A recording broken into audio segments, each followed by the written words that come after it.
Now, that's the big breaking news coming in.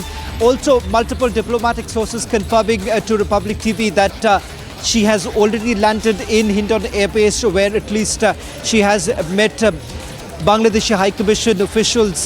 Two Bangladeshi High Commission officials, we are being told at this point in time. We're waiting for some sort of an official confirmation really coming in from the Bangladesh High Commission, but so far there's no word.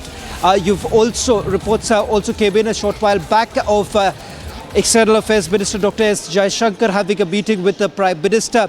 This was in the Parliament premises where the meeting took place, and he was apprised about the latest situation. So it is a volatile situation, particularly what we are witnessing currently on the streets of Dhaka and a few other cities in Bangladesh, where you've had the protesters going completely amok, vandalizing government institutions. Party offices of Awami League have been also vandalized. So it's a clear indication of the fact that this perhaps is no longer reduced to some sort of a students' protest who are objecting to the quota system that was basically brought in by the government. Remember, the quota system which has been in place since the independence of Bangladesh. But despite that, many would say that it appears that there could have been some sort of an interference, some sort of a foreign hand into what we are witnessing currently in Bangladesh. In the last few hours itself, over 100 lives have already been lost. As of now, there are no reports really suggesting in terms of the casualty numbers currently in Bangladesh, as there are violent clashes that have also been taking place. So that's the current situation. For all our viewers who are tuning in right now, a massive development taking place in Bangladesh. You've had 4 times Prime Minister Sheikh Hasina, who's been forced to leave her country. This afternoon, she had to resign. This after protests growing in Bangladesh. Over the last few weeks, we have seen several protests taking place. Initially, it was being indicated that these were student protests, but later on, remember, with the opposition parties also participating in it, calling for the resignation of Sheikh Hasina. It now turns out that there has been an interference by the military too this afternoon, with Sheikh Hasina being given an ultimatum by the army to immediately quit. Thereafter, of course, the kind of facilitation provided by the Indian mission and the Indian government helping Sheikh Hasina to leave from Dhaka. This was around 2:30 this afternoon. A short while back, around 5:30 is when she landed in Hindon Air Base. And thereafter, now reports emerging that India has agreed to provide at least logistical arrangement to the former Prime Minister of Bangladesh. Thank you so much for those updates, Shawan. We get to hear also that External Affairs Minister Dr. S. Jaishankar has briefed the Prime Minister on the situation in Bangladesh.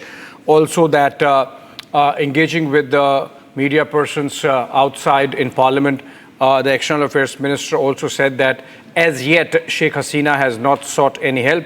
If she seeks, she would be provided whatever she asks for. This is obviously just part of the facilitation process so long as Sheikh Hasina is on Indian territory. Remember, she has not sought political asylum from India. She is headed to London, and till the time that the process of asylum, the formalities are done at the UK end, Sheikh Hasina has to be in transit, and for that she is being provided all assistance by the Indian government through the Ministry of External Affairs. And the situation is still very tense insofar as the law and order is concerned in Bangladesh. And for Sheikh Hasina to be in this situation speaks volumes about the manner in which radicalism has taken roots in Bangladesh. Maybe her decision to ban the Jamaat-e-Islami 3 days back provided a trigger for these forces to come out openly and go for the jugular and depose Sheikh Hasina as Prime Minister of Bangladesh.